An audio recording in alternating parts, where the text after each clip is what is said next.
Mesdames et messieurs, bonsoir, bienvenue sur Esaïe TV, c'est l'heure du journal dont voici les principaux titres à développer. Les agents de Benin Telecom SA, accompagnés de centrales et confédérations syndicales, ont exigé ce matin une amélioration des conditions de travail des agents de la dite structure. Les détails dans un instant. Dans ce journal, vous suivrez la substance de la conférence publique sur la situation politique nationale, animée par la Convention patriotique des forces de gauche.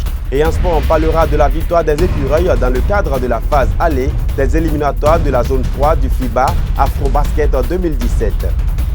À nouveau, bonsoir. Améliorer les conditions de travail des agents de Benin Telecom SA, c'est l'objectif qui a conduit très tôt ce matin à un sit-in dans l'enceinte de la structure. En présence de leur directeur général, ils ont fait des dénonciations et transmis leurs motions. Un sit-in qui a aussi connu la présence des centrales et confédérations syndicales. Après la cérémonie des couleurs à Benin Telecom SA ce matin, place a été faite à un sit-in par les agents de cette structure étatique. En effet, ces derniers dénoncent, entre autres, la gestion du directeur général, des détournements, l'expropriation des domaines appartenant à Benin Telecom SA, non-paiement des salaires à bonne date et bien d'autres. Les agents de la dite structure ont transmis leur motion au directeur général qui a répondu présent à ce sitting. Nous, travailleurs de Benin Telecom Infrastructure, soutenus par ceux de Benin Telecom Service, ceux de Libercom et même de la Poste, de nos aînés retraités et par nos confédérations participant à la manifestation de ce jour, exigeant du gouvernement du Bénin révéler la démission ou le limogeage de Assouman Galil à BTI, la poursuite des travaux par Huawei sur le site de l'ex-station terrienne, le paiement de nos droits, hiérarchisation, CNSS, sans distinction de matricule. Un sitting fortement soutenu par les centrales et confédérations syndicales qui ont abondé dans le même sens tout en interpellant le directeur général à prendre ses responsabilités. Ils exigent la régularisation de leur situation administrative et financière. Vous avez hérité d'une situation, vous devez assumer et prendre vos responsabilités. C'est cela. Ou bien, vous ne pouvez pas et vous déposez le tablier. Prenant acte de la motion, le directeur général promet un rétablissement de la situation tout en mettant l'accent sur les réformes du gouvernement dans le domaine de la télécommunication. Pour faire des réformes, il faut avoir le courage de mettre en œuvre des actions. Il y a des mots qui ont été utilisés qui ne correspondent pas forcément à la réalité, notamment les termes comme expropriation. C'est loin d'être ce qui est. J'invite tout le monde à de la patience et à voir ce qui va être mis en œuvre dans les jours à venir. Des actions sont donc attendues dans les jours à venir pour une amélioration des conditions de travail des agents de Benin Telecom SA. Le projet de révision de la Constitution du 11 décembre 1990 a été transmis au Parlement par le gouvernement depuis jeudi dernier. À cet effet, je vous invite à suivre la démarche entreprise par le gouvernement tout au long du processus de recherche de consensus qui a conduit à cette transmission. C'est désormais un secret de polichinelle au Bénin. Le gouvernement du président Patrice Talon a transmis à l'Assemblée nationale jeudi dernier le projet de décret portant révision de la Constitution du 11 décembre 1990. Annoncé par le ministre d'État, secrétaire général de la présidence de la République, lors de son traditionnel point de presse à l'issue du conclave gouvernemental en date du mercredi 15 mars dernier, Pascal Ironé Koupaki a également évoqué, face aux professionnels des médias, les différentes démarches entreprises par le gouvernement pour l'obtention d'un consensus autour du projet. On n'a pas besoin d'inviter la presse tous les jours pour montrer que nous sommes dans un processus de consultation. Je l'ai indiqué. Les forces civiles, sociales ont été conviées à des échanges avec le chef de l'État et avec les membres du gouvernement. Les forces politiques également. Ça ne se fait pas toujours le jour, mais ça se fait quand même. Alors, j'ai dit tout à l'heure que c'est en troisième lecture que nous avons approuvé le test aujourd'hui. Même dans la nuit, il y a eu quelques légères modifications parce qu'on n'arrête jamais les consultations.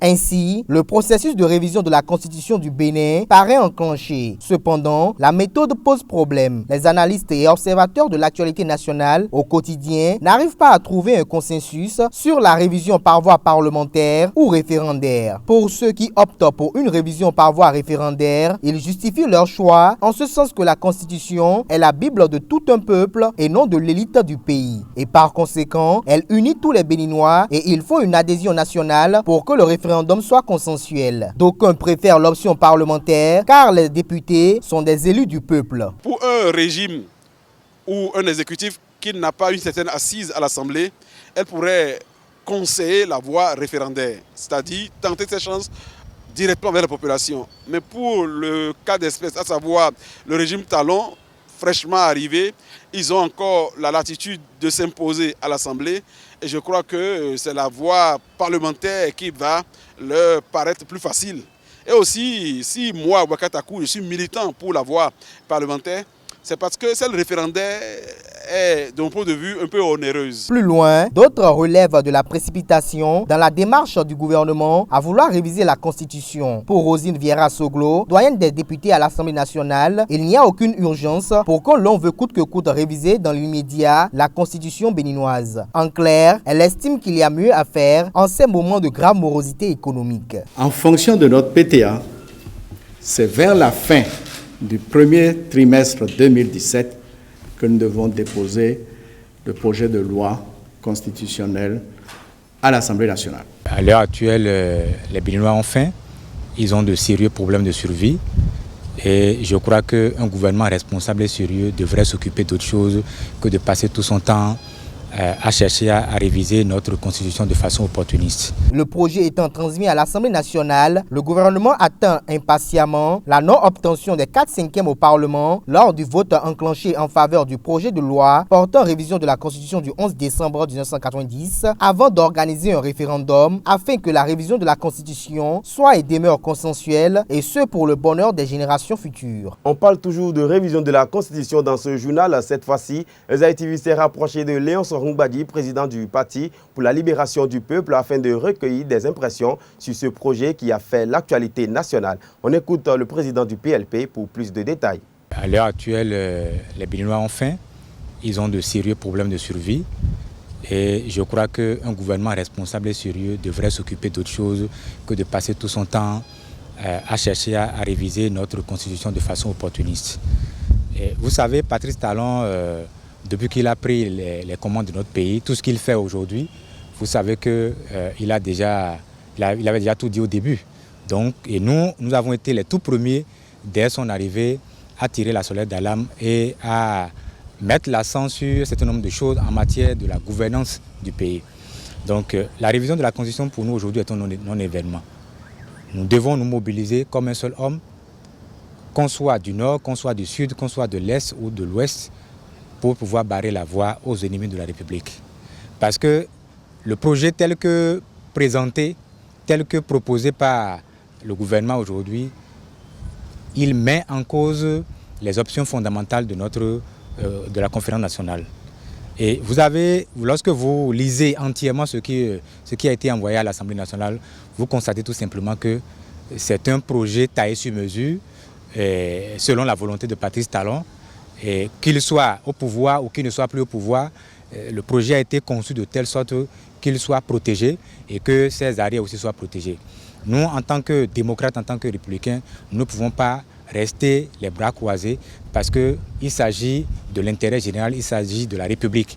Et tout ce qui touche aux valeurs de la République, tout ce qui touche aux principes et aux symboles de la République, je crois que nous devons nous battre parce que l'avenir aujourd'hui du Bénin est hypothéqué avec les agissements de ce régime qui marque totalement la fin de la démocratie et de l'état de droit dans notre pays. Le président Talon au début avait dit que lui, il vient pour agir, surgir et disparaître. Dans aucun pays de la sous-région, vous avez un système où le président vient pour faire un mandat. Si lui, il pense qu'il lui suffit, il nous faut seulement un seul mandat pour faire ce qu'il a fait, qu'il fasse les un mandat et qu'il disparaisse. Parce que c'est même en 2021 qu'il va prouver aux Béninois qu'il est un homme de parole. Il faut qu'il respecte d'abord sa parole, en quittant effectivement le pouvoir, en faisant son unique mandat et en quittant le pouvoir, et on verra le reste après. Parce qu'un mandat de 6 ans, dans quel pays vous avez vu ça? Même la France que nous copions. Tel n'est pas le cas là-bas. Vous avez vu François Hollande, sur la base des indicateurs au niveau de la France, vous avez vu, il a constaté qu'il n'a pas travaillé, qu'il y a eu des insuffisances, qu'il y a eu des dysfonctionnements et qu'il n'est plus à même de représenter dignement la France. Personne ne lui a demandé de ne plus se repositionner, mais lui-même, il a pris dignement la décision de ne plus se repositionner. Donc si Patrice Talon veut faire un seul mandat, qu'il le fasse et qu'il laisse les Béninois en paix. La Convention patriotique des forces de gauche a animé jeudi dernier une conférence publique sur la situation politique nationale. Pour ces acteurs de gauche, la révision de la Constitution ne passera pas sans référendum en République du Bénin. Suivons ce compte rendu. Après l'Assemblée nationale à Porto Novo pour dire non aux propositions de loi dites scélérates introduites par certains députés, par la Confédération des syndicats du Bénin CSTB et la FECINTRA Finance, cap a été mis sur le centre de promotion de l'artisanat où une conférence publique a été animée par la Convention patriotique des forces de gauche associée avec plusieurs composantes de la population ainsi que des partis politiques. Une conférence qui a tourné autour du thème la situation sociopolitique nationale, la gouvernance de talent, les libertés et la révision de la Constitution. Ceux-là aujourd'hui au pouvoir, les Djogbenou, les Sekweto, les Azanaï, tout ce monde-là disait pas une virgule ne doit être touché ni ajouté à la Constitution sans consultation du peuple. Donc, la tradition, il y a depuis 15 ans, une tradition s'est établie que le peuple veut toujours être impliqué comme acteur principal dans toute initiative de révision de la Constitution. Et alors, il était alors naturel que tout candidat aux élections présidentielles qui parlerait de révision de la Constitution était obligé de dire que ce ne sera pas un référendum, puisque le peuple a établi son point.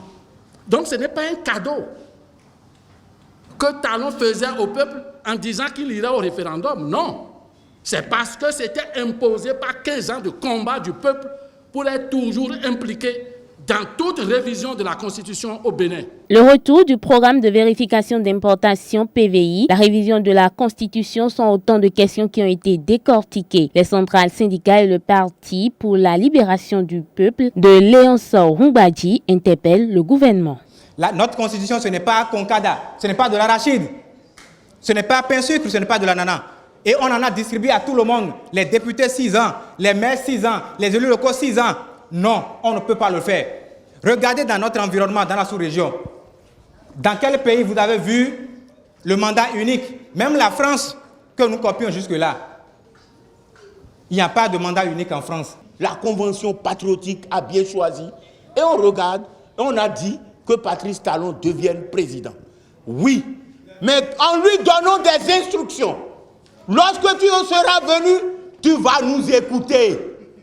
Sinon, ce qui est arrivé à Yahi va t'arriver grandeur nature.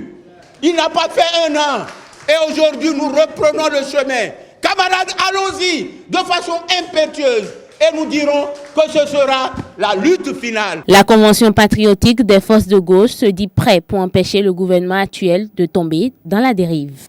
En sport, le Bénin s'est offert sa première victoire dans le cadre de la phase aller des éliminatoires de la zone 3 de FIBA Afrobasket 2017 qui s'est déroulée du 16 au 18 mars dans l'antre du Hall des Arts de Cotonou. Les écureuils prennent le dessus sur les étalons sur un score de 69-61. On écoute quelques impressions à la fin de cette rencontre inaugurale. Écoutez, je suis un ministre heureux parce que l'équipe du Bénin vient de gagner son premier match.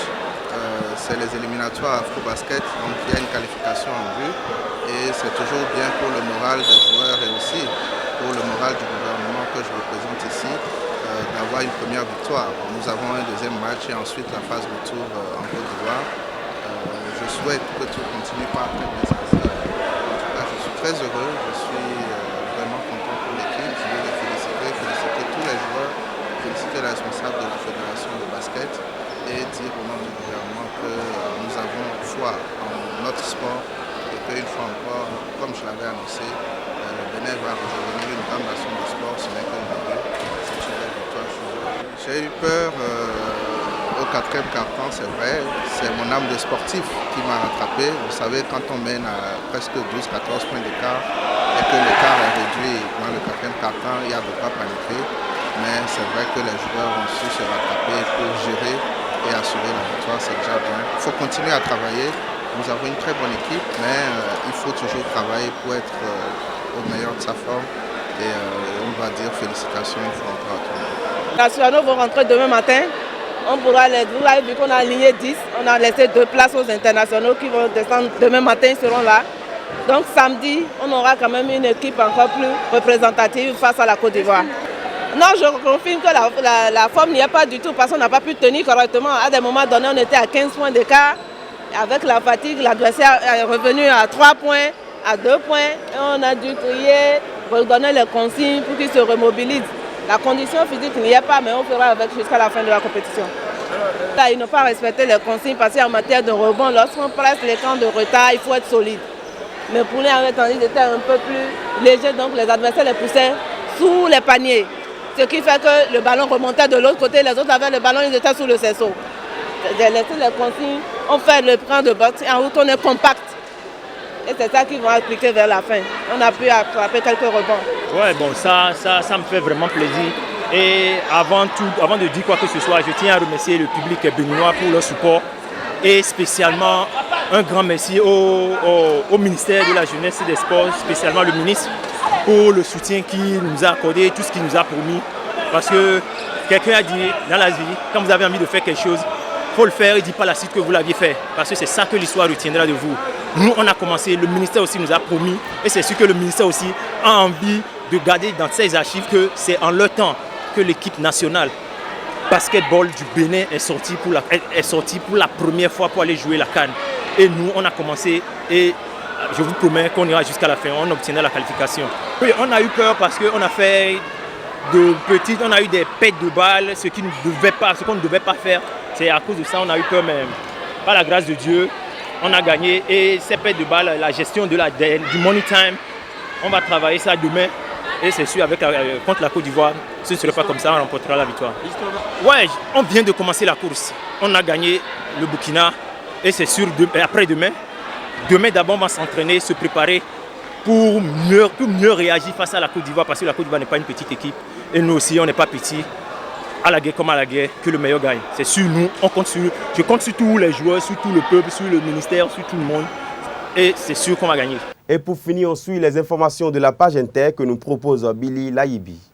Le procès d'ancien membre des services secrets de Yaya Jammeh a lieu ce 20 mars en Gambie. Il est question du meurtre de l'opposant Solo Sandeng. Parmi les 9 suspects, il est compté Yankuba Badjie, l'ex-chef de la National Intelligence Agency. Sandeng avait été arrêté pendant une marche réclamant des réformes politiques. Sa fille Fatima pense que son père est mort suite à des tortures et espère beaucoup de ce procès qui avait déjà été reporté plusieurs fois. Le Centre de recherche et de publication sur les relations entre le tiers-monde et l'Europe demande au gouvernement malgache de mettre un terme au pillage de la biodiversité. À travers un rapport adressé à l'ONU, l'organisation a dénoncé les pillages des ressources naturelles dans la Grande Île, notamment par les concessions minières et trafiquants de bois précieux en Madagascar. Michel Temer, le président brésilien, a reçu hier des ambassadeurs des pays importateurs inquiets de la qualité de la viande brésilienne. Inquiétude due aux accusations portées par la police fédérale du Brésil sur la vente de la viande avariée. Ces accusations de la police fédérale de son pays n'ont pas arrêté Michel Temer. Pour assurer les ambassadeurs de la bonne qualité de la viande, il les a invités autour d'un churrasco traditionnel barbecue brésilien. Pour la justice et la dignité, des manifestants ont marché dans les rues de Paris hier dimanche. Ils ont dénoncé les violences policières. D'après la préfecture de la police, ils étaient